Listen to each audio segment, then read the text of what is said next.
బేషరతుగా అనంతపురం నడిబొడ్డున క్షమాపణ చెప్పాలని, అలా చెప్పని పక్షంలో రాష్ట్ర వ్యాప్తంగా కాదు ఆయన ఇచ్చేస్తూ పార్టీ నుంచి సస్పెండ్ చేయాలని చెప్తూ, అలా చేయని పక్షంలో రాష్ట్ర వ్యాప్తంగానే కాదు దేశవ్యాప్తంగా ఉన్న యావత్ నందమూరి అభిమానులందరూ కూడా ఎన్టీ రామారావు గారి విగ్రహాల దగ్గర నిరసన కార్యక్రమము ఇవన్నీ రాస్తారోకోలు కూడా చేస్తాం రాబోయే రోజుల్లో.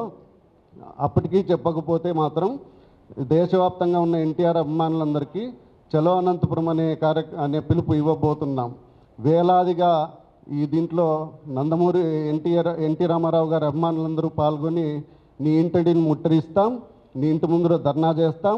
నువ్వు సారీ చెప్పేంత వరకు, నువ్వు బహిరంగంగా అనంతపురం నడిబొడ్డున అభిమానులందరి సమక్షంలో సారీ చెప్పి నీ తప్పు ఒప్పుకునేంత వరకు మేము దీంట్లో ఎటువంటి రాజీ పడే ప్రసక్తే లేదని చెప్పేసి చెబుతున్నాం.